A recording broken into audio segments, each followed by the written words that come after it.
Get higher, baby. Get higher, baby. Get higher, girl. Hey.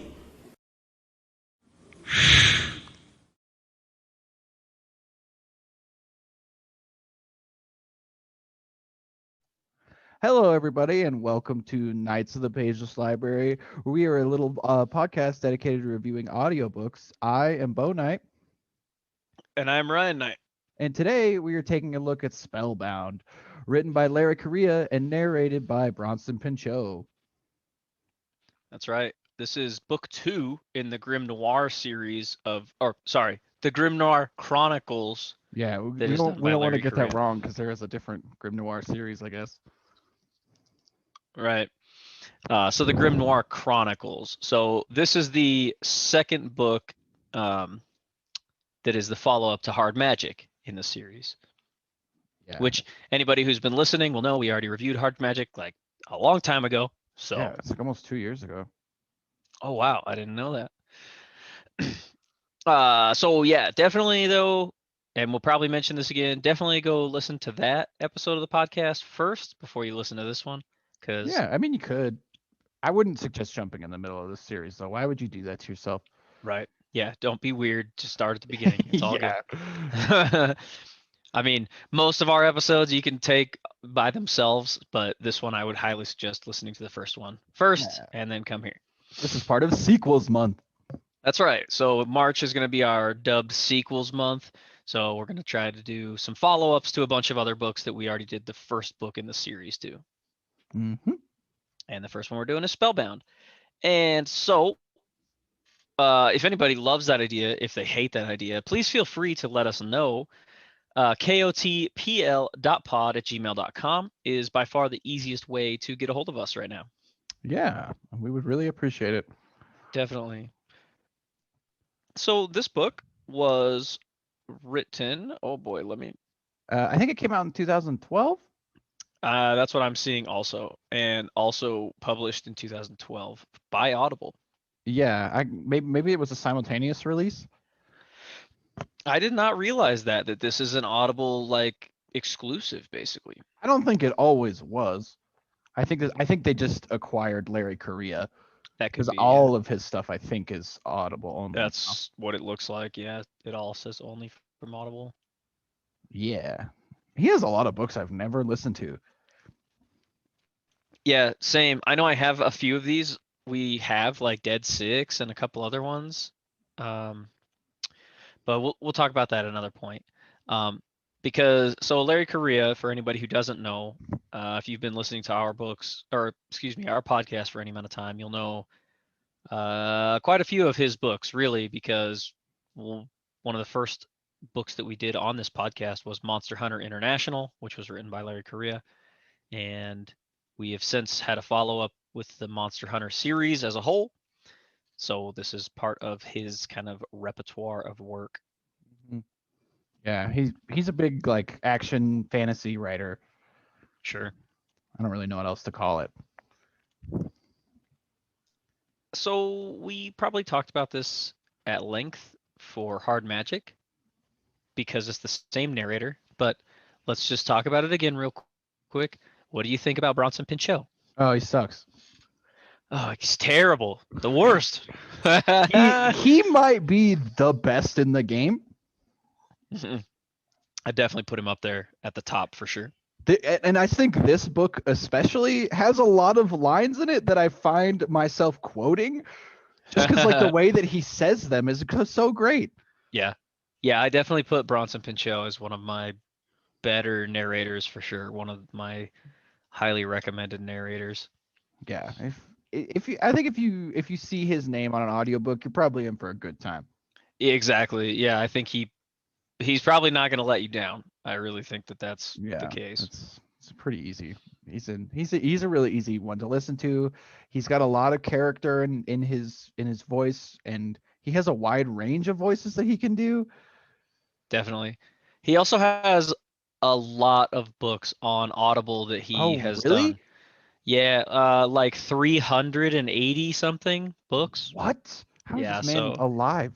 I'm assuming this is all he does, which is perfect for him because he's great at it. Yeah, it would be a shame if he didn't. Yeah, he's actually in Area X, I guess. I don't Yeah, know. I think that's Yeah, he's the the second book. second or third. Yeah, The second second book. book, yeah. Yep. That's like about the commander. Yeah. I actually didn't realize that. So you could pick up this book as like your free audiobook if you signed up for Audible. Or you could purchase it for, let me find it real quick. I I'm should have seeing had this in front of me. $29.95. That is also what I'm seeing. Yeah, so $30. So the book clocks in almost as 17 hours, so it's a pretty long book. Yeah, but that goes by so fast. I was Right. surprised listening to it this time. I was like, whoa, it's almost over already. Yeah. I mean, you get a lot of book here though for your money, so it's definitely something to consider. Plus you get to listen to Bronson Pinchot, which Mhm. is definitely a plus. That's like $10 right there. Right. Yeah. So this book, like we said, it's a follow-up to Hard Magic. So if you listen to our episode about that, you'll already know this is basically kind of a sci-fi fantasy book where magic in this world is real for certain people, and certain people have certain powers. Um, but it's also set back in what, around World War One time frame? I think so, yeah. Like the 20s. Yeah, but it's sort of like an alternative past though because of the magic. Um, so that all kind of plays into the story as well. Yeah. But a lot of the events are the same, and a lot of like major players throughout history kind of their names are kind of sprinkled throughout. Yep, definitely. Yeah. So it's I like the setting a lot actually. Sure. Same here. And I kind of wish there was more about just like a normal dude doing their daily life in this place. hmm Yeah, come on, Larry Correia. Why you got to do spin-offs of Monster Hunter? Why couldn't you do spin-offs of this? I was talking to one of my friends about this, and I feel like this must not have been a very profitable series because he would have milked it to death if he could have. Yeah, because he's definitely milking the Monster Hunter series to its detriment, which, Yeah. if anybody's curious, go listen to our Degradation of the Crown episode, because we discussed I this thought we at called it length. ungracious degradation of the crown. Yes, you are absolutely correct. But that episode, go listen to that episode of our podcast, because we talk at length about this being a detriment to the Monster Hunter series. So in a way, I'm glad he didn't milk this series. I'm glad it just has 3 books and is done. But I definitely, it leaves me wanting more of this world for sure. Right, but I would rather be left wanting more than sick of it, you know? Yeah, and didn't we talk about, because he did do a couple spin-offs, right? Like the Murder on the Orient Express. Oh, I didn't even know about that one. I thought there was just that one that's like, what, Tokyo Raider? There's Tokyo Raider, and I think there's Murder on the Orient Express is also from this world. It's based on this Murder stuff. on the Orient Express. Interesting. I might have to look it up. I think I have it in the library, so you could already download that bad boy. Is it short? Yeah, I think it's only like 2 hours. Okay. Okay, so let's get back on track here. Is this one easy to follow? I think for a newcomer, probably not. Just because like the jumping between perspectives constantly is a little jarring sometimes. And that's a fair point, actually. Yeah, I would agree with that. I think that especially definitely don't do anything weird and like start your Grimnoir Chronicles with this book. Like definitely go back and listen to the first one, because the first one lays the groundwork for everything that happens in this book, basically. Yeah. I don't know. You could jump in here though. I don't think this book is gonna leave you being like, what? Wait, what? Like completely. Like if you're really stingy, but you think this sounds interesting, I don't think this is a bad place. Like if you're only gonna pick one of these books, I don't think this is the worst one. That's fair. Yeah, that's fair. again, this kind of goes without saying, but easy listening. What do you think? Yes, but it's hard to say as like somebody who's completely fresh and had never listened to this before. Because for me, Sure. I've listened to this probably like 30 times. I used to listen to this once a summer. Like it goes down so smooth because Sure. I've heard it 100 times. All So right, it's hard to that's fair. say. Yeah, that's fair. I do think though, for a newcomer, yeah, this one could be. It could get a little muddied. I think. Yeah, the only thing is like the jumping between perspectives is a little confusing sometimes. Sure. Yeah, and it doesn't do like the Game of Thrones thing where it's like at the beginning of the chapter, Bran, like to Yeah. tell you this is Bran's perspective. It doesn't do that. Like you But get some pretty harsh jumps. But I think it's actually to the book's strength because we get like perspectives of people, like of evil people sometimes, Sure. and I really like that. I do too, actually, yeah. Because it doesn't just keep it like a mystery what the bad guys are doing. Mhm, Like yeah, they have motivations that are easily understandable. right, and that I do think that is good storytelling when you because that way you're not just like, man, this guy's bad, but nobody knows why. Like they won't tell Yeah. us why. I'm evil because I can be. Right. Yeah. I will thwart you this time, Batman. Yeah. Like Yeah, no. exactly. None of that stupid weak ass writing bullshit. No, this is good storytelling in my opinion where we're understanding as the story develops what the bad guy's motivation is the whole time. Mhm. Yeah, and I do appreciate that. But I agree too, it can be kind of jarring jumping back and forth between the characters. Right, but I think that's something that on repeat listens goes away entirely. Like Sure. like your second time listening to this is buttery smooth. I agree with that too. So, what do you think? Y- Um, yeah, what do you think about the recording overall? This one to me doesn't have. We have a book coming up soon that has a bunch of stuff that I want to talk about like audio recording, but like to me, there's really no dead air. There's no like kind of jarring bits at all. Like the sound is so smooth the whole way Oh, through. sure. Yeah, no, this one's top quality for sure. Um, and I've listened to some not horrible. I mean, I've yet to come across one that's a standout in my mind, but I've definitely listened to some audiobooks where I was like, did the editor fall asleep listening to this? Like, what happened? Because they didn't catch these mistakes. Yeah. So, but this one, yeah, definitely, this is top notch for sure. So, what do you think? Is it good? Should people listen to it? Is there a I reason I've mean- listened to it probably 30 times? I was gonna say if it's not obvious at this point, yeah, we in our opinion would highly recommend this book.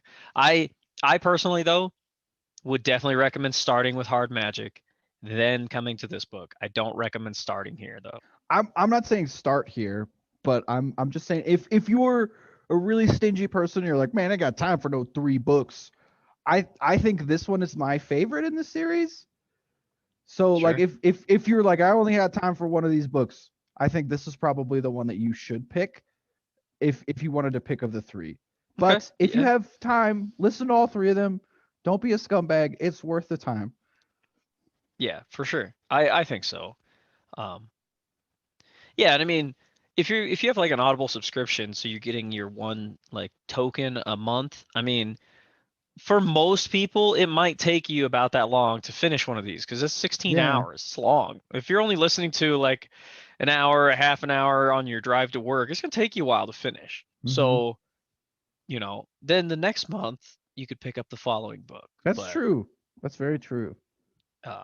Yeah, I mean, I would highly recommend this book as well. Yeah, of course. So with that, we're gonna pass the spoiler wall. We're gonna talk about the story. So if you don't want the story spoiled, pause this podcast, go listen to the book, and then come back here and listen what we have to say about the book. Yeah. If you want. Yeah. So 3, 2, 1, here we go. Pass the spoiler wall. So I'm gonna let you do most of the talking on this one since you are a resident expert on this one. How am I the resident expert? Oh my god, it just stressed me out. So you listened to it like 30 times. You're the Have- resident I, expert. well, I mean, yeah, when I was driving the combine, I would listen to this sometimes multiple times a summer. Yeah, this is Um, one of mine that I've listened to I, it quite a few times. Spellbound is by far one of my favorites. So we open up with there's like this little farmhouse on the French countryside, and they're kind of near the Battle of the Somme, which is like the biggest encounter of active on active that the world has ever seen. And an active is a magic user that's really competent in using their magic. Mhm. So like this is like wizard versus wizard basically. Right. And we are getting the perspective of this little girl who her family has been murdered by this man who is appearing to teleport all around the house like he's super fast, and he's able to kill her whole family, and she's hiding in the cupboard just praying that he doesn't find her.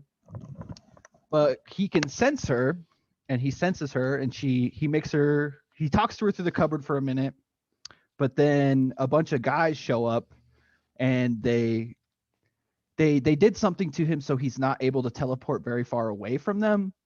And we don't really get the battle, but he I guess he kills a couple of the guys, but they end up killing him, and this little girl gets taken in by this Frenchman. Right. And yeah, that's where the book starts. Yeah, that's like the epilogue, right? Prologue. Or prologue, yeah. Epilogue's the end.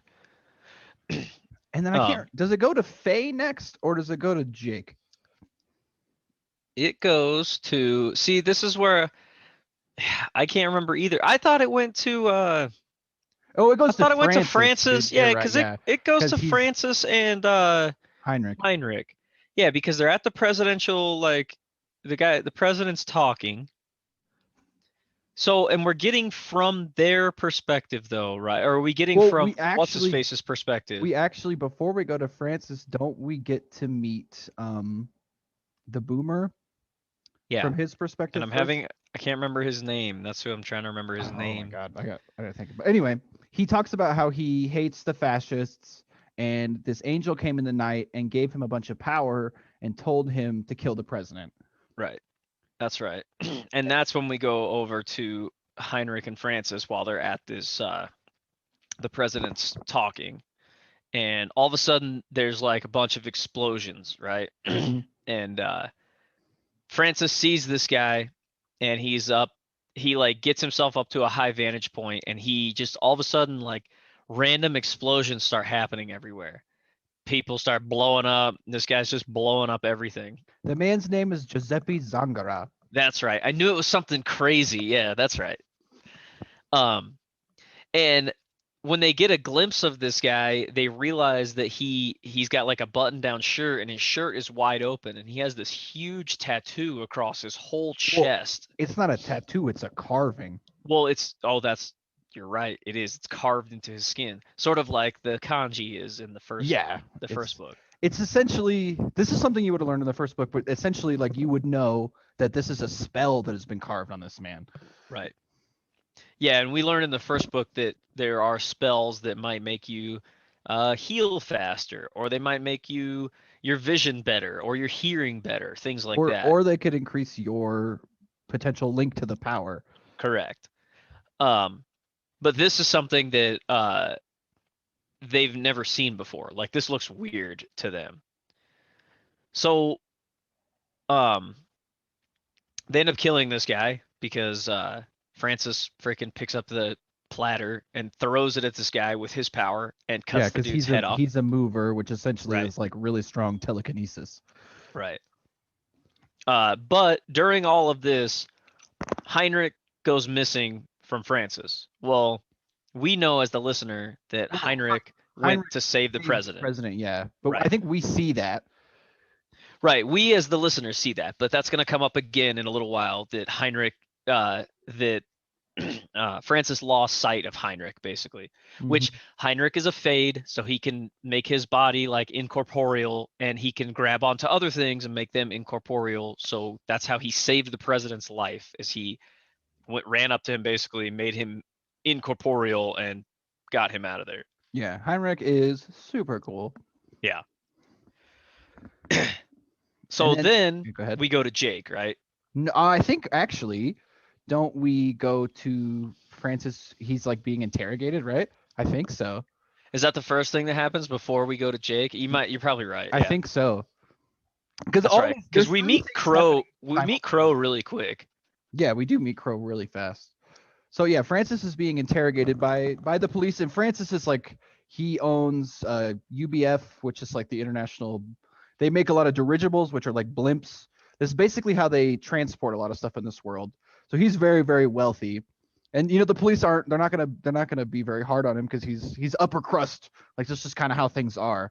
Yeah, But because then, he's like one of the richest men in the world at Mhm, this point. yeah. But then a different officer comes in and he gets the room to just him and Francis, and he kind of like pontificates a little bit about how he doesn't like actives and all this stuff, and he smacks the shit out of Francis like as hard as he possibly can. Right. And so this guy too he's a G man, he's a government man, but he Mhm. doesn't necessarily say that he's like with the police or who he's with. He actually Other tells than he him says with the OCI, the OCI, right? The oh my gosh, what does it stand for? Office of the Coordinator of Information. Right. So, yeah, totally a government name because that's the weirdest name in the world. Yeah, it doesn't make any sense, but OCI sounds cool. OCI sounds cool, yeah, but Office of the Coordinator of Information, that's terrible. Yeah, it's like, what does that even mean? But so Francis, obviously, like after the stuff that goes on in the first book, tensions between actives and normal people are incredibly high. Yeah, So people are like, scared. yeah, so the last thing Francis wants to do is like have to use his power for anything that could be seen as bad. So obviously he doesn't want to use his powers against like any police or government people. But yeah, then this guy just like hauls off and starts slapping the shit out of him and beating him up. Right, and he tells So him that Heinrich is dead, that's and right. Yeah. that the man that he killed, the Giuseppe Zangara, had one of the Grimnoir rings on Ring. him. That's right. So he must belong to the same organization that Francis does. Right. So at this point, Francis like he freaks out and he reaches for his power because he's like, I got to get out of here, and nothing. His power he cannot use his power. Yeah, for the first time in his life. Right, which has never happened to him before. And then I love this though, because Crow is like, did you just try to use your powers on me or your magic on me? And he slaps the shit out of him again. And this is where I was like, man, Crow is the real deal. He's a bad dude. He is a bad dude. And actually Crow in like the entire series is one of my favorite characters out of all of them. He's part of the reason why Spellbound is my favorite. He's such a good villain. Yeah, exactly. I think he's a great villain. Yeah, as the police are dragging him away from Francis, he's like, "Your magic shit won't work on me." That's right. Yeah. Yeah. We're coming for you, Francis. That's right. Crow, yeah, Crow he's a bad dude. And that's the only name he goes by. That's the only name Mr. anybody Crow. really figures out who he is. Yeah, is Mr. Crow. So then after this though, we go to Jake, right? I think there's actually a small moment of we jump to Crow for a second where he like breaks out of the jail, gets all his shit back, and leaves, and that's it. But we just get to know that something weird is up with Crow. Like, Yeah, he's not a because normal person. well, because the police drag Crow away, and so they do clip to that real quick because it's worth noting that even though he just slapped the shit out of one of the richest men in the world, nothing happens to him. He gets to just walk free. So that's very important, and that comes up later as well. Yeah, but then we cut to Heavy Jake Sullivan. Yeah. He's in the Library of Congress. It's something like that. It's some major library, yeah, because he's always doing research. Yeah, he's a hyper nerd, and he's super Right. fascinated with like actives and magic and their relationship to the power. Right. And he's reading a book, and this cute girl comes up to him, and she's like, "Hi, mister, would you know anything about magic?" And he's like, "Nope," and just leaves. Yeah. She's like, would you be able to help me? And he's like, nope. Well, no, she asked him, he's like, "Are you a librarian?" He's like, "Yes." And she's like, "Can you help me?" And he's like, "I'm the kind of librarian that doesn't help." That's right. Yeah. Yeah, and then so he leaves, but then on his way home, he's walking home to his like shitty apartment, and he like uses his power, and he can like reach out and sense right that somebody's in trouble. Well, And he so, hears her scream, oh, right? that's right. She screams, right? She makes it Yeah. super obvious. She screams, and then yeah, he like that same girl from the library is getting roughed up by a bunch of toughs, and they're like gonna freaking rob her and rape her. It looks like, and so Jake Sullivan just ends up like killing. He kills two of them, doesn't he? And the other one just runs away. I think so. Yeah. He's a dirty wizard. Yeah, he's a dirty wizard. Cause yeah. So, and this is where you really get how cool Jake is. Yeah, because he uses his power to sense that like the one guy's got a gun, because he can feel how heavy things are like in somebody's jacket, which is so cool. And the lady from the library has a gun too. Yeah, but she hasn't pulled it. So Mhm. he right away that flags him because he's like, "What's going on with this girl? That she hasn't pulled her gun." But yeah, so Jake whips these guys' asses, and then he ends up leaving her, right? Gets her a cab or whatever, and then we get her. We jump to her perspective though, right? Calling it in. I don't think so. I don't think we get to do that with we forgot to mention in that Crow scene. Crow mentions that they found the heavy, and they're gonna send an agent that he respects to talk to him. That's right. Yeah. And so Jake goes home, and then I can't remember the guy's name. One of his, because he was Jake Sullivan was part of the FBI for a small time, and he goes It's home. the guy from the first book who who I know he he could lights do he lights his cigarette with his Yeah. little tiny flame. But which is basically, great. he convinces Jake to come with him because they have something that only Jake is able to do, and they like need him for a specific purpose. Like the government needs him to do something for them. Right. Again. Yeah, again, because Jake's the man. Yeah, exactly. So Jake goes downstairs and he meets the lady from the library. Her name is Pemberley Hammer, but she looks entirely different. She was disguised to meet Jake in the first place. But yeah, so they meet Pemberley Hammer, and she's in like her sick new car. But it's like a Hyperion, I think. Is The what it's called. Hyperion. Yeah, the Hyperion. Which, that's weird. I didn't even think about that until just now, till you said that. It's weird because of another book we're gonna do. That name actually comes up kind of often. It didn't even dawn on me until just now. That's weird. And she hauls ass, and she's explaining to him that Edison made this thing called a spirit phone, which is basically like a phone. Edison, I guess I got to explain to you that he was a cog, which is basically like his magical power is being a genius. Right. And so he uses magical power to make a phone so sensitive that it could call the dead. And they could call whatever they think they're calling hell, and they would have like people just like babbling in Chinese, and it was never really worth anything. But recently the phone rang, and it was the emperor who died in the last book, Okubo Tokugawa, and he wants to talk to Jake Sullivan. Yep. But he calls like at specific times, and he can only talk for so many minutes basically every time. Well, So, I think he refuses to talk to anybody who's not Jake. Right, but the call is only open for so long each time. So that's why they are trying to track down Jake, because obviously he needs to answer the phone. Yeah. And so they go through GE. That's what it's called in this, right? Or is it something else? No, I think that sounds right. Yeah, they go through GE. We see some like weird. They're in shelved projects, and so Jake goes in to where the spirit phone is, and there's like a bunch of military personnel, and they give him a list, and they're like, "Hey, could you ask him about all these things?" And Jake's like, "Yeah, whatever. I don't really care." And he sits down, and it's actually just to me, I picture like a regular phone, but with like a bunch of apparatus behind that, like that gives it all the sensitivity. I don't know what you picture.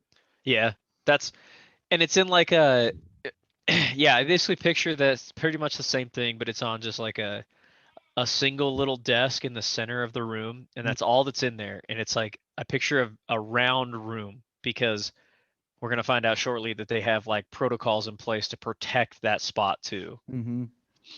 So the phone rings, and Jake answers it almost immediately, which is funny to me. Yeah, and I love too how he's just like, "Hello." Like, yeah, he's just like, "Hello." Yeah. He talks to the chairman. Oh, Yeah. sorry. What were you gonna say? Oh, I just was gonna say I just love because Jake is so deadpan. It's great. Yeah, Jake's the best.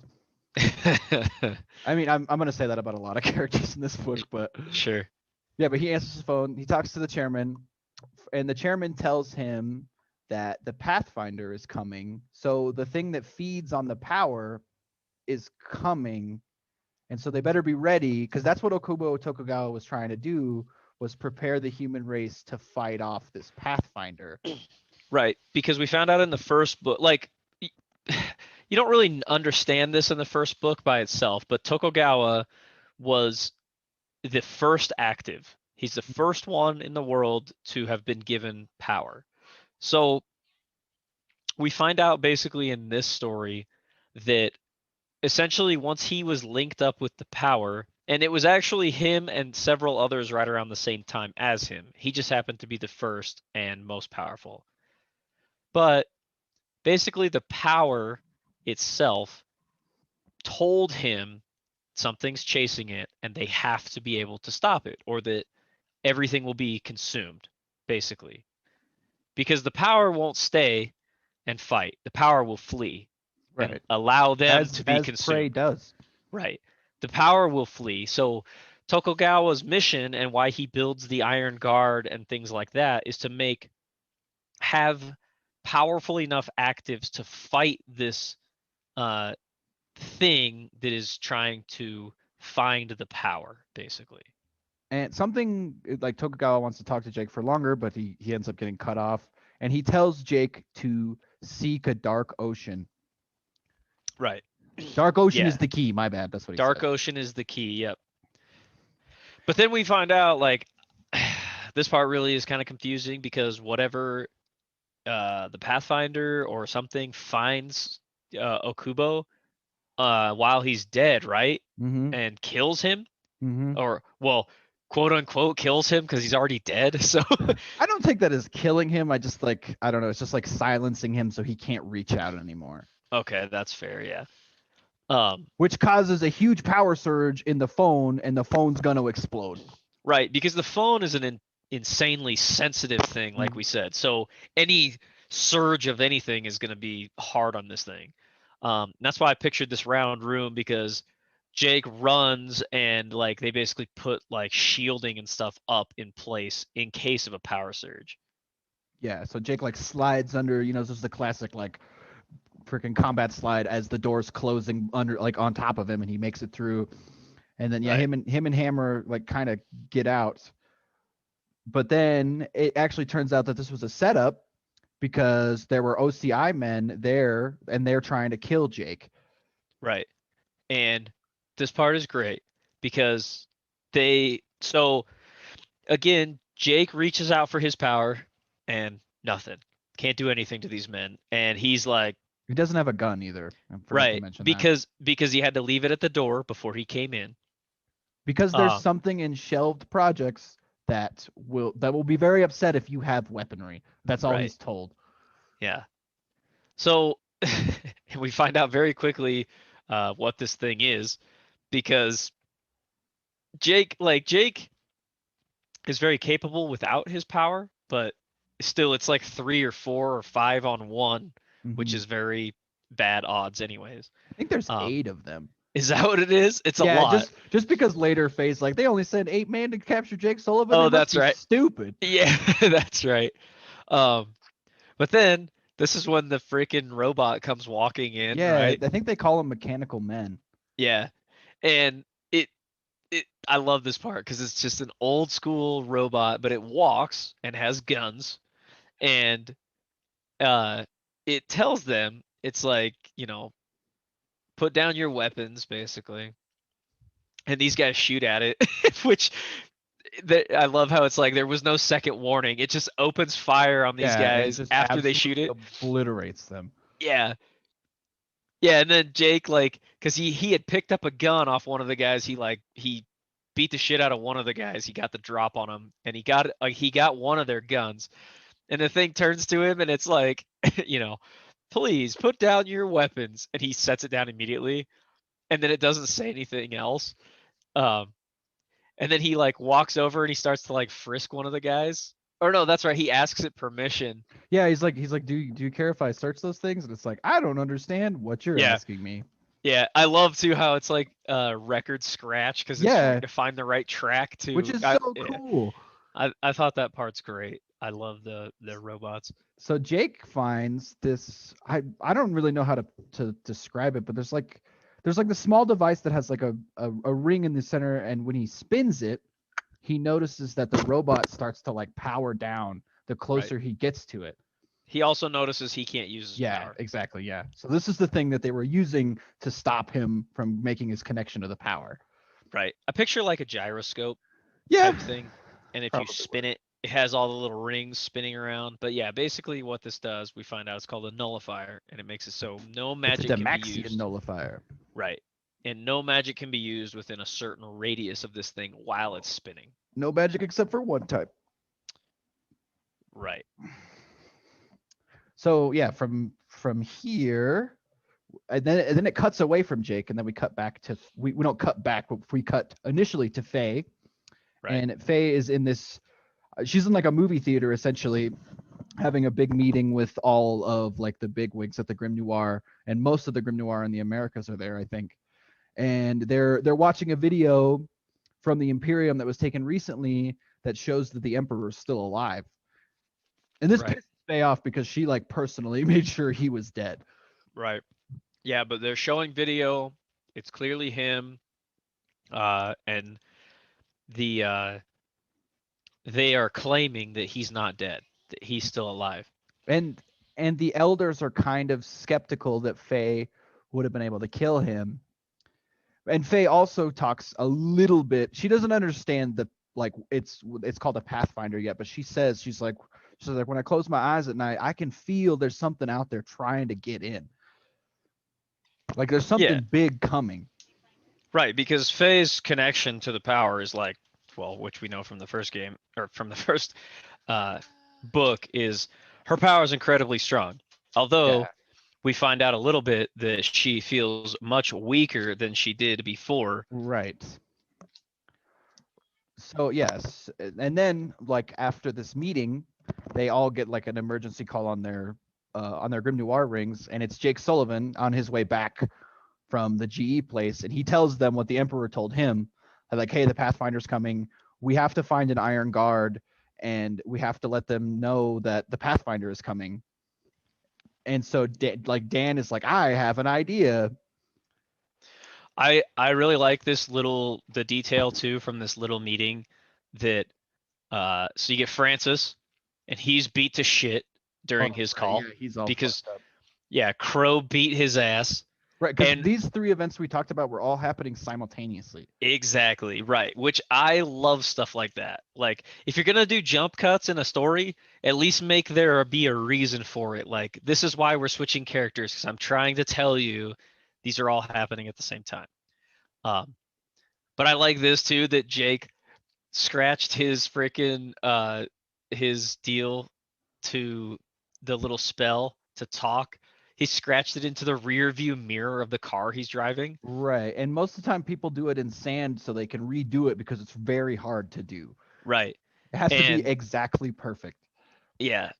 And Faye is like really impressed with this too, and she mentions that Sullivan is one of the best that they have at carving he's spells. The best spellbinder. Yeah, roll credits. Yeah. But yeah, and so Jake tells them, obviously, like you said, they need to talk to an Iron Guard, because that's basically they're going to be the only ones who know what the Dark Ocean thing meant. And Francis tells them about the OCI, and so that they need to keep a low profile and not like use their magic in any big ways, because the OCI is trying to round them all up because they think they were trying to kill the president. Right, because he says they're trying to pin this on the Grimnoir. Like, obviously they can't come out and just straight up say the Grimnoir tried to kill the president, because the Grimnoir is a secret. Yeah. Right, it's a secret society. But if word gets out that it's a secret society and that they're trying to act against, like, say, the government, then obviously that means bad news for them. So yeah, they end up. So yeah, they Why do Faye and Whisper and George Bollander and oh god, Ian why do they have to drive? I don't remember. Probably to keep a low profile. It's probably Okay. the easiest way for them to keep a low profile. Yeah, because they have to drive to go meet Sullivan. Yeah, because they split up, and so they send like the Grimnoir members that way. So they have to drive to meet them. They have to go to meet Jake, Dan. Oh God, what's the healer's name? Dan's wife. Yeah, I can't think of her name. Oh man, I cannot either right now off the top of my head. Anyway, and Lance Talon, they have to go meet them. But so they come up with a plan, which we don't get to know a lot about. But so Jake, don't we cut back to Jake at this point? Is it Jake or is this when they leave? You get Faye and what'd you say, Bollander, Whisper. Whisper. Well, when does Whisper show up? Like she I was can't there in remember. the meeting. That's right. And part Ian, of that meeting was because the American Knights were down a couple members because of the fight on the Tokugawa, so they were getting knights from Europe. right, and Ian was there, but only on the call, right? Because they also had like a mirror call during that whole meeting too. I think Ian is there in person. No, he's there in call only because he's the one who defends what Harkness and the other guy did in the first book. Yeah, but I think he's in the theater with them because Faye turns She- around and looks for him. Is that what it is? But she Yeah. can't see his face at the time. Mhm. That's 'Cause okay. it's so Yeah, I think you're smoky in right. there. That's right. Yeah, you're right. Anyways, yeah. I thought we cut to them next and their trip because isn't this where they get attacked by Crow? Or is that that's later? after they attack the not attack when they go to the embassy. Oh, okay. That's actually this is what way Yeah, way later. But Faye and them, they're not part of the raid on the embassy. They're because they're in a completely different place. Right. So yeah, now I can't remember which happens first though, if it's the part with Faye or if it's the raid on the embassy. There might be a little bit of time with Faye when they're just driving, and then because there is some weird stuff where it dips back and forth to an unnamed character at this point who's doing research on Faye like behind the scenes. Right. Yeah, because all we're getting is like calls back and forth, like spell calls back and Mhm. forth. Yeah, that's right. I think there is a little bit of driving, and then their car breaks down for some unknown reason, and so they end up getting stuck in the town that Faye came from. And okay, and then it cuts back to Jake when he meets Dan at the bonus army, where they were all camped out trying to get their money from the government too soon. Oh, is that what it is? Okay, yeah, I think you're right. And so they meet up and they talk about the plan a little bit, which we don't get to hear a lot about, other than they're gonna go right into the embassy. Right. Yeah, because they are gonna quote unquote capture an Iron Guard, which Well, they just want to tell them what's going on. well, yeah, but obviously if you've listened to the first one, you know that that's basically like almost like suicide. Yeah. But the reason that they come up with the embassy, and you only kind of know this just by listening to it, is that they know that there's probably minimal Iron Guards there because they just assume because it's an embassy, nothing's really going to happen. So you mostly have Marines and you only have 2 Iron Guard actually stationed there. Mm-hmm. Yeah, and so they drive up in the Hyperion that Jake Sullivan stole from Hammer. They drive up, and Dan is with him, who is a mouth, so he can basically control people with his voice. Mm-hmm. And he gets the guards to let him in. Because who is it? It's Dan, Lance, Sullivan. Yeah, Is that it? It's just those 3, yeah. Yeah, because that's part of their plan is because they were like they're gonna talk to us because there's only a few of us. Mhm. Like they were like if we brought like a whole bunch of people, obviously they're not gonna talk to us. Yeah, so they come in, and then Dan tries to like mind control one of the guys, kind of, but it doesn't work. And they like kind of figure out immediately. And Jake's just straight up is like, "Hey, we're from the Grimnoir. We want to talk to, we want to talk to an Iron Guard, and we won't talk to anybody else." Right. And so they actually hear them out, and they're able to talk to the commander and Toru a little bit at this time. Yeah, Toru is there, but because Toru is only stationed there to be a like a right hand man, basically. Mm-hmm. And so yeah, they tell the guy, they're like, "Hey, the chairman is dead. We don't know what this fake chairman's about. The Pathfinder is coming, and we need, like, Okubo Tokugawa himself talked to me, and he said that we need to like reinstate Dark Ocean." Yeah. And so the guy they're actually talking to was there when they found the first Pathfinder with Okubo Tokugawa. He was there to Mhm. fight the first one off. So Right. he was part of Dark Ocean, and he knew about what steps need to be taken. Mhm. And I can't remember what something. But he doesn't tell the Grimnoir that No, he doesn't. because We actually learned this stuff way later. right. While this conversation is going on, Toru, actually against the orders of his commander, contacts the Emperor and tells them that the Grimnoir are there. And he tells him to kill his commander, to not talk to him, to like he's been compromised. There's no way he would let Grimnoir just speak with him. Mhm. Kill your commander, capture the Grimnoir at all costs. Right. So that's what Toru does. Toru goes out there. We find out Toru is a brute, and not Yeah, only the is he a fight with brute, him and Jake Sullivan is great. I was gonna say, yeah, not only is a brute, he is the best brute so far in Mhm. the whole series. Oh 'Cause yeah, he's I think he badass. is the best brute.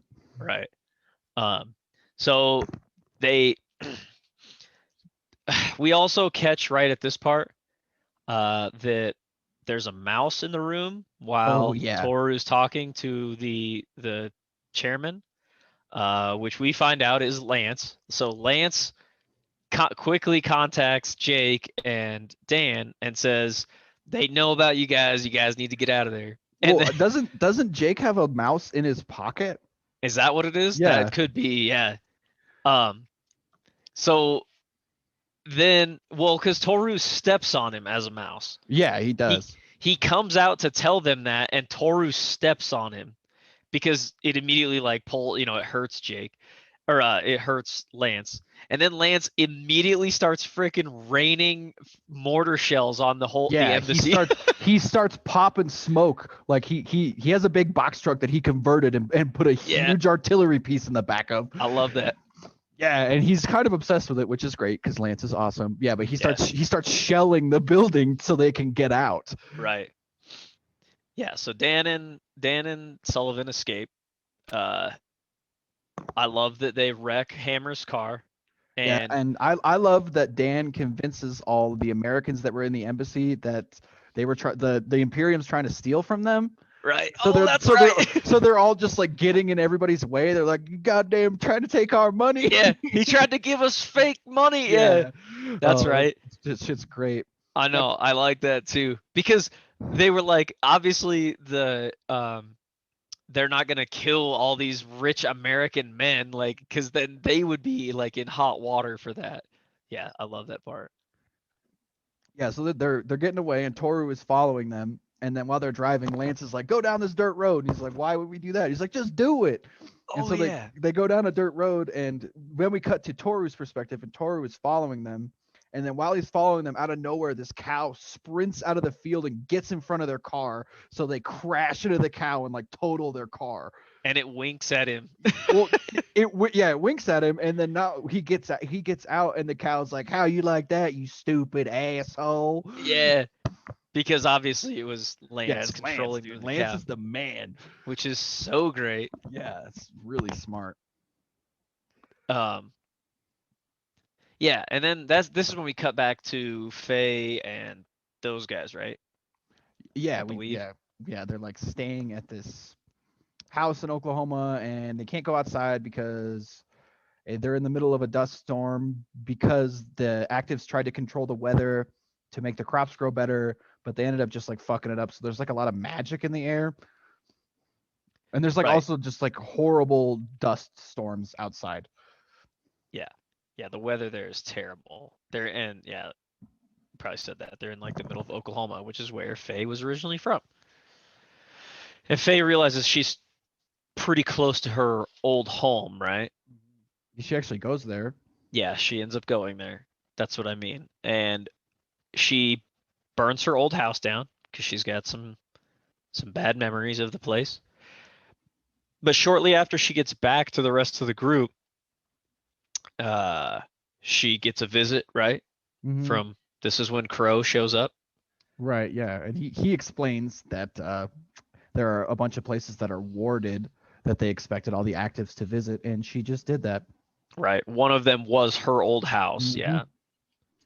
Yeah, he shows up in the middle of the night, and then yeah, he starts like fighting with Faye. Which I love this part solely for this is so great the first time you listen to this. Mm-hmm. Because all we know of Crow so far up to this point is that he beat the shit out of Francis, and then now he shows up here, like in Faye's room. Nobody found him before he got there to her, Yeah, he just like appears. and we obviously know Faye is super capable, and she immediately like gets her gun and she shoots this dude. She teleports away. She shoots him some more, and he falls to the ground. And he's like, "Ah, you killed me, girl," and he like collapses there. And I was just like, the first time you listen to it, you're like, man, that dude sucks. Like, Yeah, I was thinking the same thing. I was like, Crow sucks. yeah. Jesus Christ. And I love this though, how he looks back up at her and he's like, just kidding. Yeah. Oh, dude, it's so good. Oh, and then yeah, Faye ends up waking up everybody that's with her, and they start fighting him. And then his hat comes off, and he actually has he has another set of eyes on his forehead that are red. Yeah. And you know from the first book that 4 eyes is the things that the summoned Mhm. creatures have. So we're finding out quickly that there's something strange going on with Crow. Yeah, and he breaks one of the windows, so the house gets full of dirt, like full of dust, and so Faye cannot travel. And they kind of have like a fight with him back and forth, and this whole time he's like growing in size and slowly getting like larger and larger and becoming this like the most like massive demon they've ever seen. And and they get outside, and they have Ian who's with them. He's another summoner, and he summons the best summon he can summon. And they fight for a minute, and Crow's summon just whoops its ass. And then in the middle of the town, Crow like makes a exclamation. What does he say? He's like in the name of the OCI, I'm taking you guys in. Like, you dirty magic users are going down. And then George Bollander, who's with them, who's a very strong crackler, he's like, I'm with the Grimnoir, and I'm sending you back to hell. And he takes all of the energy that was in the air and channels it into like one massive lightning strike and just annihilates Crow. Well, and he specifically says too that the really important distinction here is that Crow said he's with the government, Mhm. and Bollander said he's with the Grimnoir. And there's a crowd of people at this time. So yeah, he explodes this demon who was just wrecking everything, but he dies in the process. Yeah, because if you use too much power at once, it kills you. Right. And so this will come back up a little bit later, but when Crow ends up being confronted by his boss, he's like, "You idiot. You told them you're with the freaking government." Yeah. And this guy said out loud he's with the Grimnoir. So now we can't say the Grimnoir is evil because they just beat you. Like, Well, and this whole time too, we are getting kind of a view into Crow's mind that he's like slowly losing his grip on reality. Like, it's really hard for him to maintain control. Yeah, we still don't know exactly what his power is yet. Right. And I jumped ahead a little bit because we were just like, and then Crow dies. And I was like, and then he talks to his boss. So what we basically find out is that Crow, he's not necessarily summoning creatures because Ian says that. Ian is like, This is not a normal summoned. He says it's a greater summoned, but they've also never seen a person turn into a summoned creature before. So Right. that's where we kind of get the distinction that something is different about Crow. And if it wasn't obvious, like I said, he doesn't necessarily die when Bollander explodes the body he was in. No, he just gets sent back. Right. Oh, and from at this point, I think we cut back to Toru, and he goes to kill his mentor. I mean, he speaks to him even though he's not supposed to because he loves this man. And his mentor was a oh my god, what's that called? A reader. Yes, thank you. He's a reader, and he was like, there's so much I need to tell you, but I'd rather just show you. And he puts his hand on his head, and he like puts a bunch of memories inside of his head. Yeah. Yeah. Well, because Toru was gonna do what the chairman told him, and he was gonna kill him without really talking to him. But this is the way his mentor forces these memories into his head without him asking. Yeah. Toru does kill him though. Toru Or at does least kill him. At least he's his second, right? Right. Yeah, because he's supposed to commit seppuku and kill himself. Mm-hmm. So, but Toru has all these memories implanted in his head. So now Toru knows everything that this guy knew. So at this point, Toru calls the chairman again because he's like, now he's questioning some things because of what he learned from this other guy's memories. And I can't remember though. Do we cut away because the call? He talks to the chair. We actually we cut back when he's waiting. Is that what it is? Yeah, because he like falls asleep because he's waiting for so long, and it's so like we mentioned, using the magic is not necessarily easy, but so Toru makes this like mirror call, and it's hard to keep that link open, and the chairman makes him wait a long time. But you know, Toru's a badass, so he keeps the call open the whole time. Yeah, he talks to the chairman, and he tells the chairman he's having doubts. And then he asks the chairman for a poem, and the chairman gives him a poem, one of the ones about Dark Ocean actually. And Toru asks him what it means, and the chairman proceeds to explain it, and that is the final nail when he's like, "Oh, the emperor's dead." Yeah. Because the emperor would never explain his poems to anyone, because like that's the whole point, is like your own interpretation. And we should mention too at this point that Toru is actually one of Okubo Tokugawa's direct blood children. One of his 1,000 sons. Right, one of the 1,000 sons, yeah. Yeah, because it comes up later. It's gonna be 999 sons if you don't start talking. So that's obviously this is like a huge deal for Toru now. Like, well, and the emperor tells him to kill himself. Yeah. Well, the chairman tells him to kill himself. Yeah, emperor. I get them confused, even though he's basically the emperor. Ooh, yeah, kind of. The chairman. But now he plans his escape, and he basically he takes another guy and straps a bomb to him and blows him up to make it like, but he made it seem like he killed himself, right? So he could escape. Yeah, it's pretty intense. Yeah, it's super hardcore. Toru is so cool. I love Toru, actually. Yeah, Toru is one of my favorite of the whole series for sure. But then we cut away again, and we cut back to. Is this where we cut to Heinrich? I think so, for the first time. Yeah. Yeah, this is where we find out Heinrich was dead. Right. Yeah, because from our perspective, all we've heard so far is that Heinrich is dead. So. But we cut. I think this is where we cut back to Heinrich, and he is imprisoned. Mm-hmm. Yeah, he doesn't know where. He's not being treated very well. Right. All he knows is because he has shackles on his hands. He's like, that's weird because shackles can't hold a fade, but he cannot use his power. Mm-hmm. And we, as a listener, have an idea why. We don't know 100% why yet, but yeah. He knows he can't escape. Oh, and somewhere in here, I don't remember where, there's a part where Francis talks to his accountant, and he wants to acquire the company. Like he like talks to his accountant. He's like, I need you to find a person that makes these things. I don't even know what these things are called, and they might not even actually exist. Yeah, because Jake has the one. Yeah, Jake that's does right. have one. Yeah, because he got it off the guys who tried to kill him. Yeah, so Francis is trying to use his mass wealth to acquire whoever makes these things. Right, and he doesn't actually know, like, you know, who it is or anything like that. He just knows his accountant should be able to find him. Yeah. And then I don't remember.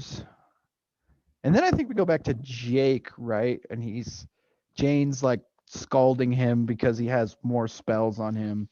Oh, there you go, Jane. Yeah, the healer. Oh yeah, well, how did I remember it now? What the hell? But she's scalding him because he put more spells on himself, and he wasn't supposed to do that because they basically bring you to death's door every time that you do it. But he'd given himself like 5 more spells, and like one, the understanding to me is like the one that he put on himself that makes him like his connection to the gravity part of it. Like he basically made that up on himself. Yeah, based on the things he saw when he was at death's door the first time. Well, when he died, basically, the first time.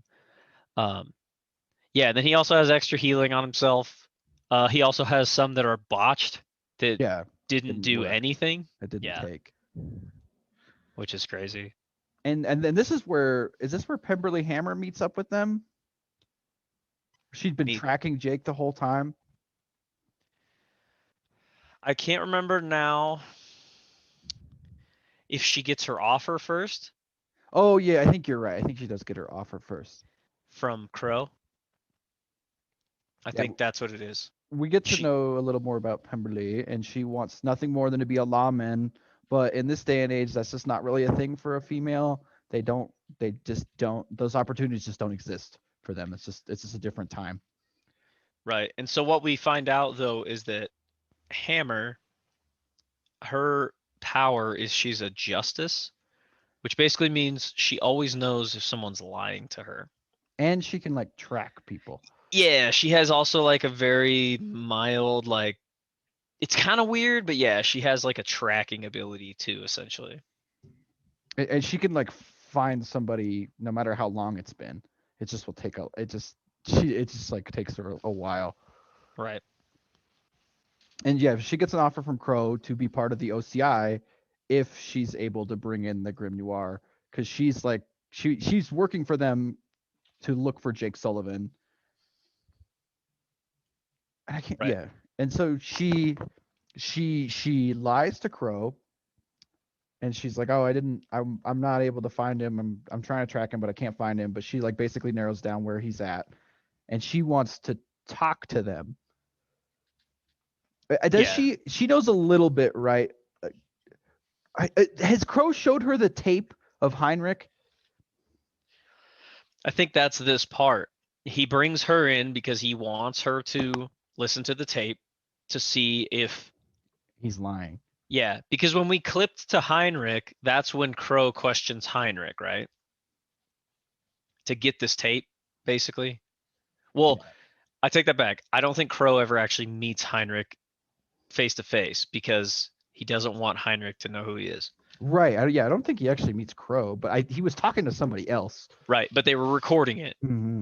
And that's where you get this part. And so this is where Crow uses Hammer to see if she can tell if somebody's lying over the tape. Mm-hmm. But he only plays her the part he wants her to hear. But then he leaves the room intentionally. It's like, oh, I'll be back. And so she plays the rest of the tape to hear it out. And obviously Heinrich didn't do it. They're not killers. Well, no. So it is Crow questioning Heinrich then, though, right? Because he turns it off specifically so she doesn't hear his part. And then he leaves the room, and he knows she's going to play it anyways. Oh, I guess you're right. Crow does interrogate Heinrich. Yeah, and then that's what he does, is he stops the tape specifically when he starts talking, and he knows she's going to play it, because Crow is actually, like, pretty smart. Yeah, Crow's really smart. Yeah, that's what happens at next. Yeah. But then Hammer, because basically Crow knows then that Hammer's gonna go look for the Grimnoir. Mm-hmm. And he knows she'll find them, and he's gonna use her to find them, basically. Whether she wants to help him or not, he's gonna use her to do it. And yeah, but she like finds the bugs on her car, right? That she finds like, one. yeah, but then she ditches her car and gets a new one. Well, he knew she'd find the first one.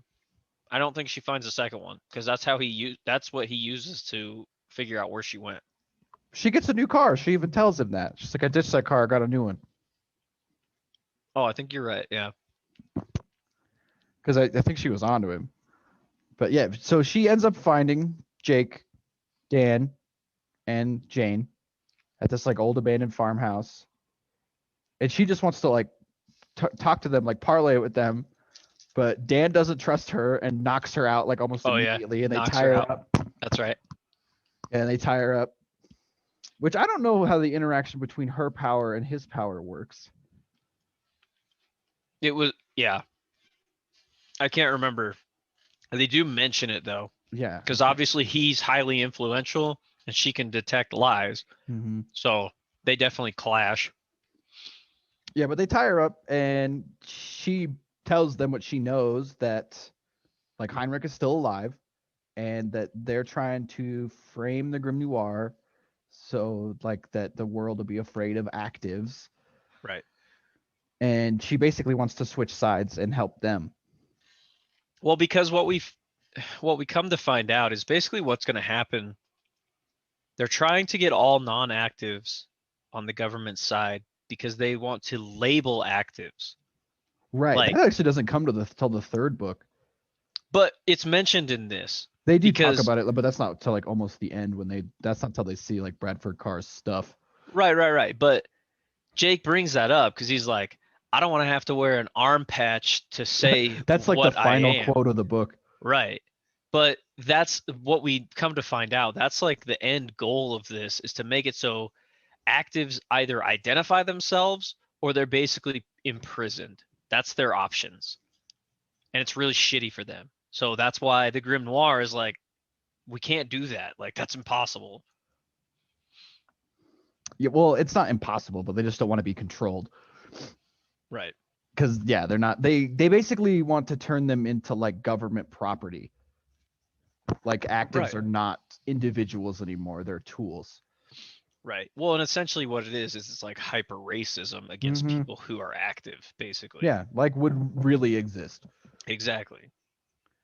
But I think in the middle of while Hammer's there, Toru shows up. Well, they have like a mirror meeting with everybody in the American Grimnoir, and they're talking about what Hammer told them. And in the background, they could see that somebody shows up that wants to talk to Jake. And Faye sees this, and she uses her head map to see through the portal. And that's right. teleports to where Jake is through the mirror, which Right. is so cool. I do like that. It is pretty cool. I guess he talks to Toru for a little bit before that, and he basically figures out that Toru, he basically is pledging allegiance to Sullivan because Sullivan is the strongest, and there has to be a reason that the chairman wanted to talk to Sullivan and not any of his Iron Guard. Right. To let them know that the Pathfinder was coming. So he's basically like pledging his allegiance to help them fight the Pathfinder. And only to fight the Pathfinder is basically what he says. He's like, I will help you in anything that furthers our goals in finding and killing the Pathfinder. And then Faye shows up and she's like, watch out, Jake Sullivan, Iron Guard. Yeah. But he's like, oh, remember when you killed me in the first book on accident? This is just like that. Yeah, this is kind of like that. Yeah, because then she ends up sitting outside, right? Because Toru sleeps in the barn, and she teleports up to the loft and watches him all night. Yeah, and he knew she was there. Yeah, he's like, "Did you sleep good up there?" Yeah, traveler. I love this too because she falls asleep and she wakes up and he's meditating, like sitting lotus style, and she throws a stick at him or a little rock, and he just catches it with his eyes closed. Yeah, without even looking, he just catches it. So Leave awesome. me alone, bug. Yeah. And then, so all the Grimnoir meet at this farmhouse, and I guess we forgot to mention too that Pemberley Hammer says they're gonna kill Heinrich in 2 days. Yeah.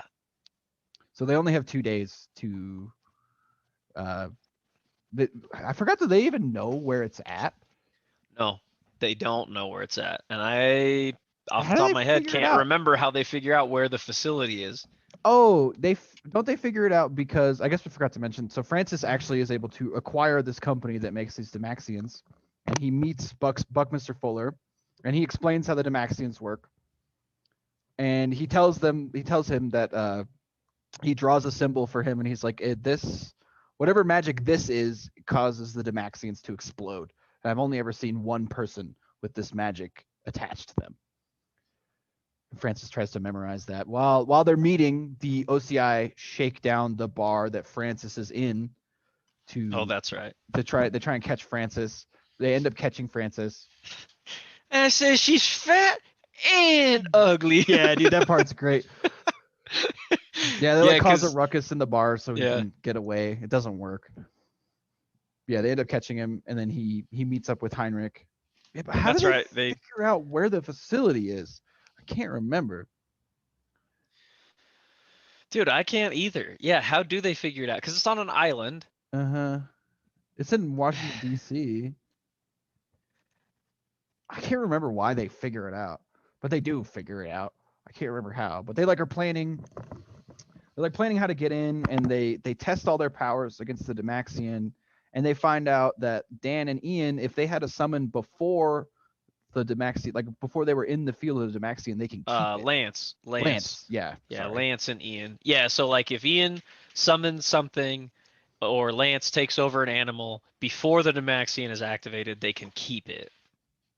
Doesn't like banish it. Oh yeah, so they do some reconnaissance, which I can't remember how they figure it out, but Lance gives Francis and Heinrich like some pieces of wire to hopefully like be able to pick their locks before they get there.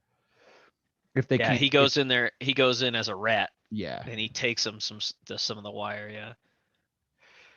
And the whole time, right? Francis is trying to draw this thing on the dirt of his cell. Yeah, and he can't do it. Yeah. Why can I not remember how they figure out where it's at? It might just be like some Jake Sullivan ingenuity. I can't remember. Because they do have like a whole battle scene. Oh yeah, and I forgot to mention too that they get they get a couple knights from a different place to help them in this coming fight. Yeah, Diamond and a couple other guys. Dianatka, the other healer. That's right. Yeah. I can't remember. There's a couple other ones. And yeah, so they do some scouting, and then they attack the place, but they go in like real slow. I can't remember. Oh man, it's hard to remember. They take boats over there, don't they? Yeah, and the only reason it's hard to remember for anybody curious, because we've listened to this book so many times, and I listened to it 2 more times before we did this recording. You just got to remember, this is a long book, and there's a lot of jumping, especially like at this part, back and forth between perspectives. So it is hard to remember exactly what order everything went in. But basically what it comes down to is they get over there. Crow realizes what's going on, because Crow freaking transforms into the same demon that Bollander killed, right? Yeah. And they freaking fight him, because Toru's there. Toru's a bad mofo. Oh yeah, they convinced Toru to help them. Yeah. Because he wasn't gonna. Well, and we find because the small Demaxians started exploding, right? Well, not yet. That's actually not till after they beat Crow the first time. Is it after they beat Crow the first time, or is it while they're fighting Crow the first time? Because yeah, it's They It's- fight Crow before they're in range the first time because he goes out before. That's right. Way Yeah. way to meet them before they get to the place. I was gonna say because they use their powers They on do. him, But they're not within range of the big Demaxian yet. but this part though, the Demaxians go down though, right? They do because as they're dragging Francis from his cell, he's able to finish that spell. Yeah, and because when they're fighting Crow, Crow specifically realizes who has what powers. Because he's like, oh, when Toru's coming at him after Toru is allowed to use his powers again, he's like, oh no, brute. Like, I remember that. I can't remember if it's in the first time or the second time they fight him though. It's the second time because they're dragging them out of the cells because Crow had been beaten and they. Oh, know that's they're right. There.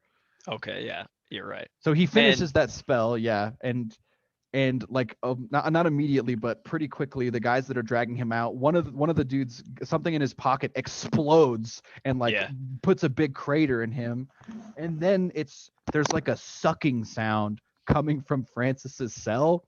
Right. And he basically had opened like a black hole, is what I assume it is, and it's like slowly getting bigger and bigger and bigger, like spreading out. Yeah, and it's something to do with the way the Demaxians interact with that specific spell he carved, because they're like nullifying magic, and this spell is trying to cancel out the nullification.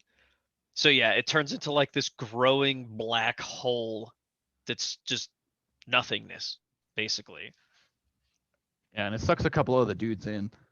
Yeah, and it's pretty horrifying because Francis or Heinrich fades the dude's feet into the ground because So the he dude's has to be whipping his stuck in. ass because Yeah, the 'cause dude's he's a the boxer. Mhm. Yeah, so when Francis doesn't have his magic, this dude's whipping his ass because they told that in the beginning. That guy got beat by an active because the actives weren't supposed to be boxing. Yeah, it was actually by Delilah's dad. Is that who it is? Mhm. Okay. All right. That's a great tie-in. But then I love the fact that they bring this guy back. He's the human guy who got his ass whooped. The active who was like a small brute almost killed him because he's an active.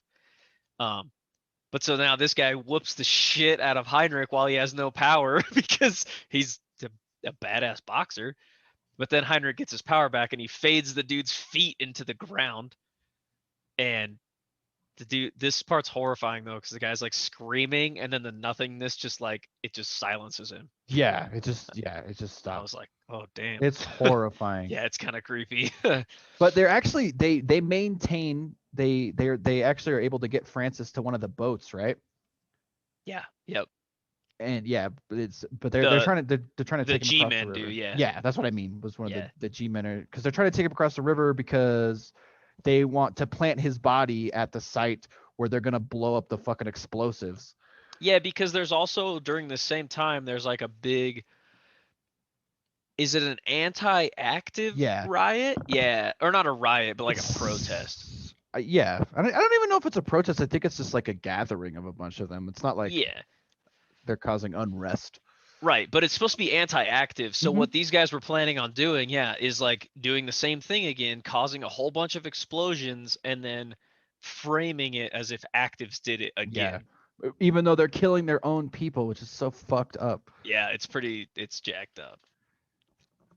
Yeah, and as soon as the Demaxians go down, Faye goes across, starts causing complete havoc, killing like as many people as she can. And she like listens in a little bit on the plans too, right? She like waits in one of the rooms and hears them talking. Mm-hmm. Yeah, so she is aware that they have explosives on the other side of the river. We also too get a quick clip of Crow getting thrown back into his real body, and then being like, "That's it. I'm going after the greatest summoned I've ever met on the other side," basically. And yeah, it's supposed to be. It's like so scary to him. And I guess we forgot to talk about too. Like this whole time, his like mental faculties have just been going downhill, and it's been harder and harder for him to control his summons. Right. He basically wears his summons like Lance wears a beast. Right. Yeah, it's not necessarily like Ian. Ian summons these creatures in from the other side, but he just sort of is connected with them mentally. He's not necessarily inside of them. Whereas Crow puts his basically puts his whole mind inside of this thing in Yeah. order to control Well, it. no, he's wearing it, right? Like it's Right. like a suit. Yeah. But at the same time, he still has a physical body somewhere Yeah. else. But yeah, Yeah. he basically puts his whole mental faculty into the creature and is using it as his body at the time. Yeah, so he comes back, and I love this that he's like walking towards them from a long ways away, but he's just in his human form, but like trees around him are just like slamming to the ground. He's like leaving huge footprints, like he's immensely dense. Right. I really like this image too. Yeah, he's wearing like a government suit and he's just like looks like a normal person. Yeah, but you can clearly tell there's like a huge aura around him. Yeah, I'm back heavy. Yeah. And they fight him again, and they can't really beat him. And Faye shows up, and they're like, Faye, find the summoner, find the summoner, and like find where Crow's real body is, and this will help us out. And so Faye, at this point, because I guess we forgot to talk about the little bit of the Spellbound stuff that we've been sprinkled throughout. Oh shit! Yeah, we the title of the book completely forgot. Yeah, that it's peppered throughout. But they like it's not fair to because we know where this ends up going. True. But in this point in the book, you really don't understand her powers yet. Just that as people die around her, she gets more powerful. But so she's able to use her head map and look up, and she can see that there's a link from the summon going somewhere else. And she follows the link back to Crow's real body. And Crow is like a decrepit old man sitting in a wheelchair, and I get the image like he's like 100. He's got to be super old. He's ancient. Yeah, that's what she says. He's ancient. And he's like, please don't kill me, and Faye just fucking blasts him. She also notices he has a big symbol carved into his chest too. Yeah, that same one that Giuseppe Zangara had. Yeah, which we'll find out at the end kind of what's up with that. But so she kills Crow, but while the others are fighting the summoned, it literally just like stops and like seems to like it goes inert for like a short time, but then Crow makes a pact with it, like with his soul, and says that I'll keep you here on this plane. But this thing is so powerful that it consumes him, and it just decides it's going to stay in the real world, in the physical world. And I thought this part is so freaking metal. It's so cool. Yeah, this part is super metal. I kind of like the end of this book a lot. Yeah. And basically what happens, so normally like if a summon is banished, it is banished back to the other realm. Like there's this other parallel kind of realm to humans, and the summoners are bringing the summons across. And we come to find out that the summoned are the things that inhabited the previous world that the magic, or that the power was connected to, right? Yeah, it was like feeding on them, I guess. It's like that's the only way I can really put it.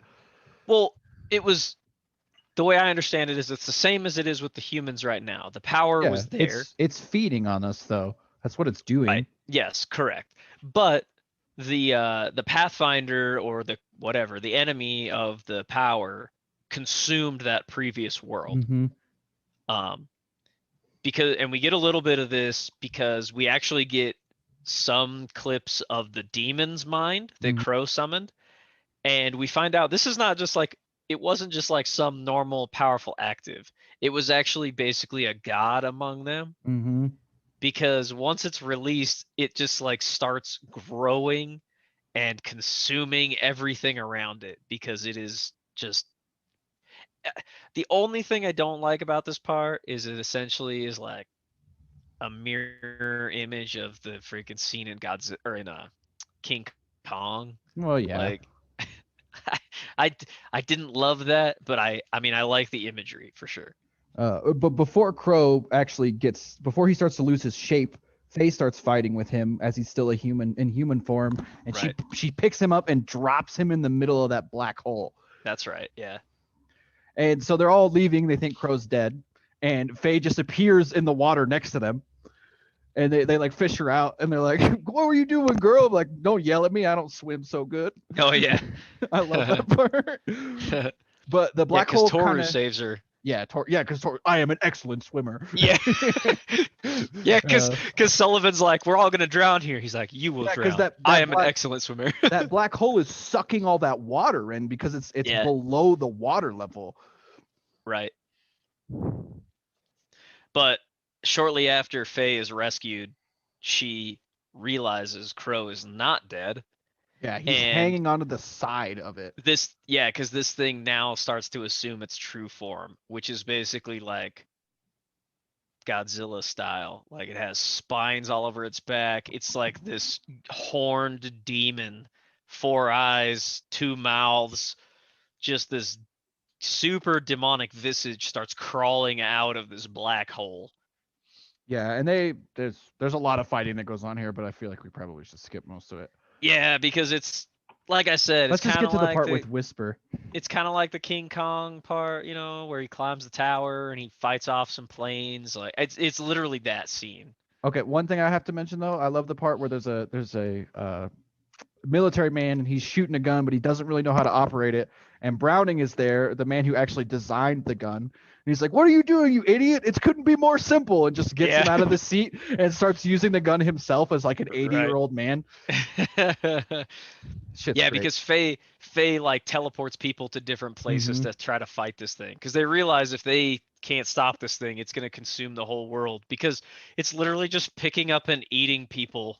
Like, Well, that and it's like collecting matter from around itself to make itself bigger.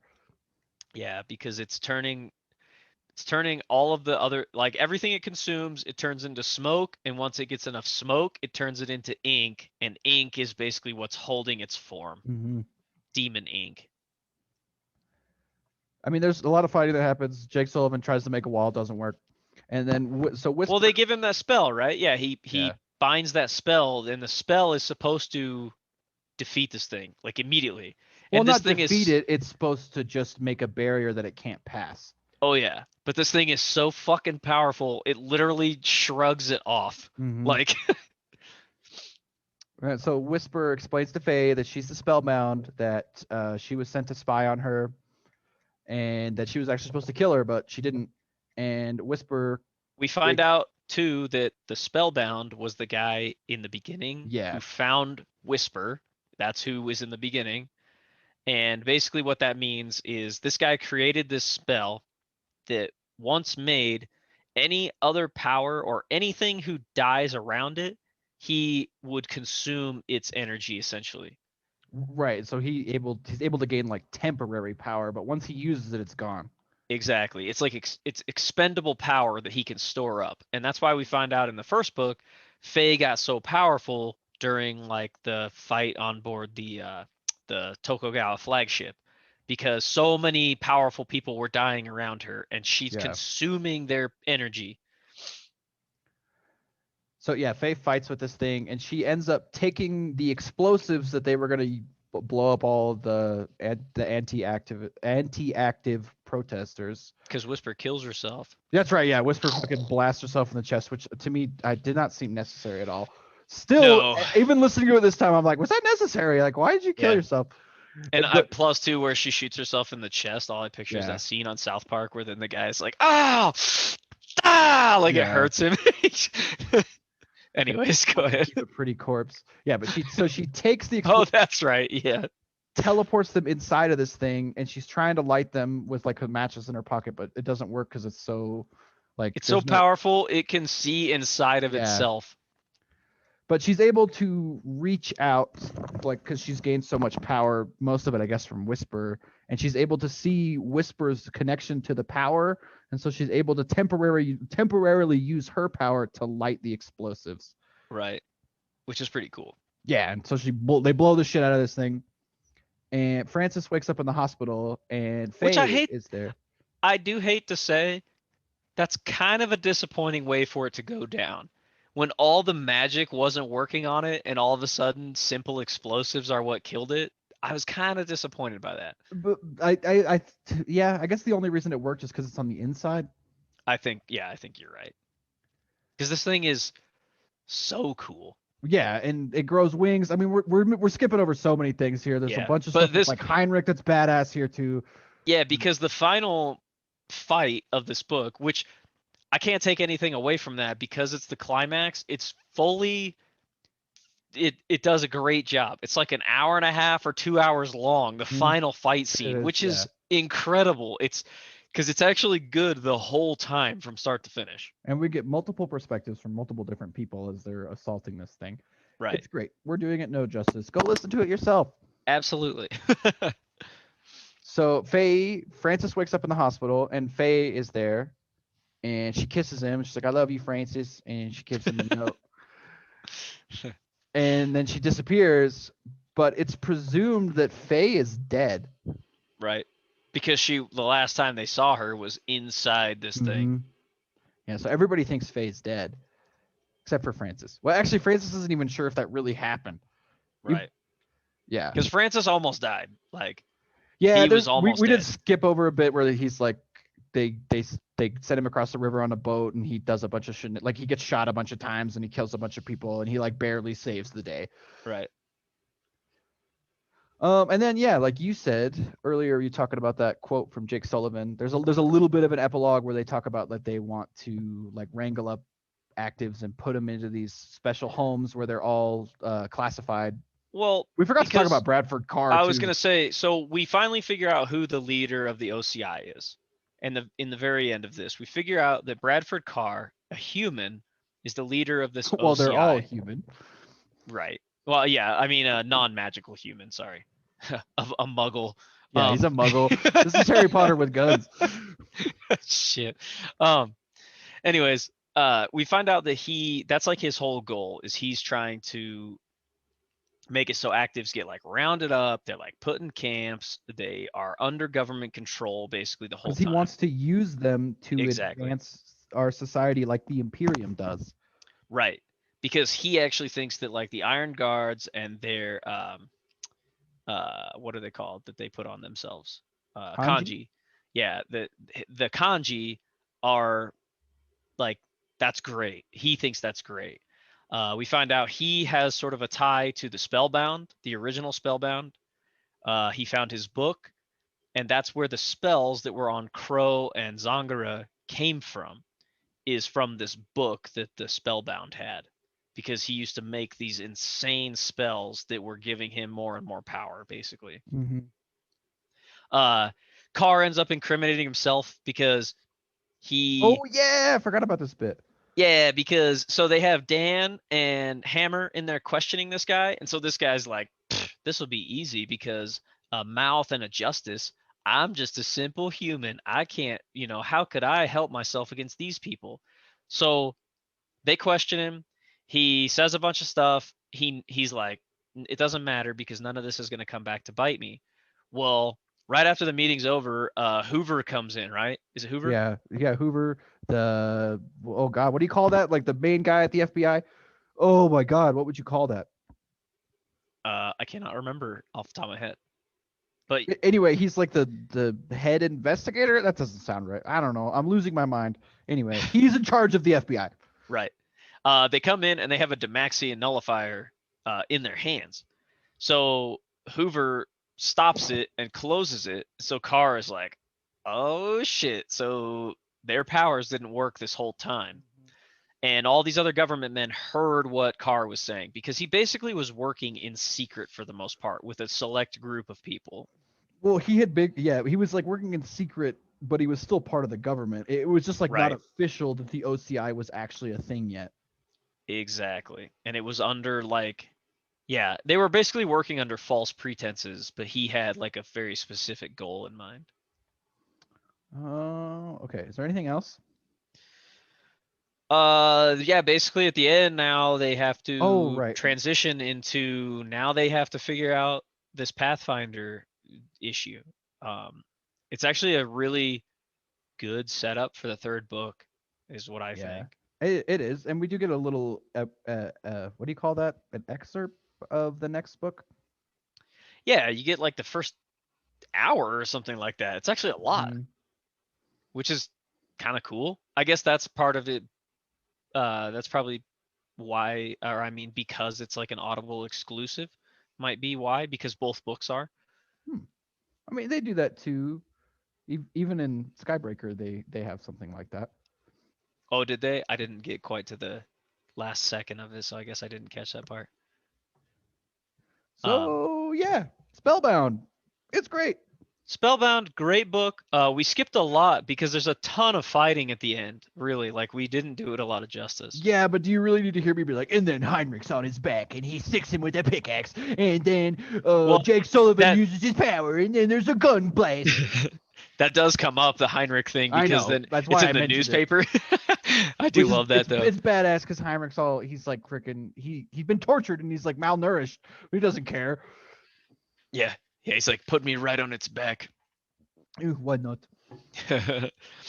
But yeah, definitely good book. You know, I mean, if it wasn't apparent, like from Hard Magic, you know, this series overall is a great series. Yeah, there's a reason I return to it so often, and I often find myself picking up on new things on each returning listen. Sure. Yeah, I definitely caught on to things, like I said, and like this time I listened that I didn't notice before when I had listened. The nuances of this one are pretty good. Yeah. And again, if like if you think we're just doing lip service to this series because we like it, trust me, go listen to our Ungracious Degradation episode. And Yeah. you'll really find out how we can feel about an entire series as a whole. Trust me. Yeah, we're not fanboying.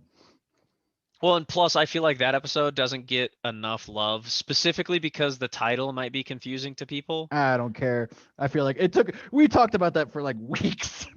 I know. No. I love the title. I'm just saying if somebody happened to cross it, they'd be like, I don't know what this is. Let me go to one that I understand. You know what I mean? Mm-hmm. But it basically, like, this series being just a couple 3 books with 2 spin-offs versus like the Monster Hunter series, which again, you can go listen to our Monster Hunter International episode. It's not like we don't love that book.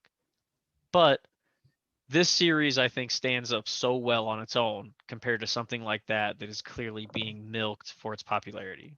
Yeah, and I'm telling you, this must not have been as popular as Monster Hunter. Right. I agree, because otherwise it probably would have ended up in the same Yeah, situation. there would be the Grimnoir Chronicles stories. Right. Exactly.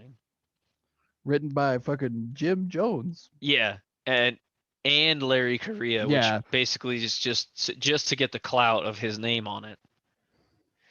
But all right, I think we can wrap this one up. So what are we doing next time, Ryan? So the next book we'll be doing is Skybreaker by Kenneth Oppel. That'll be the follow-up to Airborne. And actually Airborne is one of our more popular episodes, so maybe Skybreaker is a good follow-up. Watch out for more Anime Squires. We'll be doing those more as well with Samurai Champloo. And then I believe we have it picked out, the 3rd book of the month. Hopefully we'll get it done before the end of the month. Is Such Wicked Intent. Is that what it's called? Yeah, I think so. I think so too. Yeah, because the first one's This Dark Endeavor. So we'll be doing Such Wicked Intent, the follow-up to that.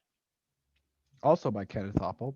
Also by Kenneth Oppel, and that was my mistake, but we think it's okay. It's just funny that I was like, I don't know if we should do that, and you're like, yes, we have to. I mean, I've been wanting to do that book for a long time. I know, but you know my feelings. I know. Okay. But thank you everybody for listening. We really appreciate Absolutely. it. Love all of you. Yeah. So let's catch you guys in the next one.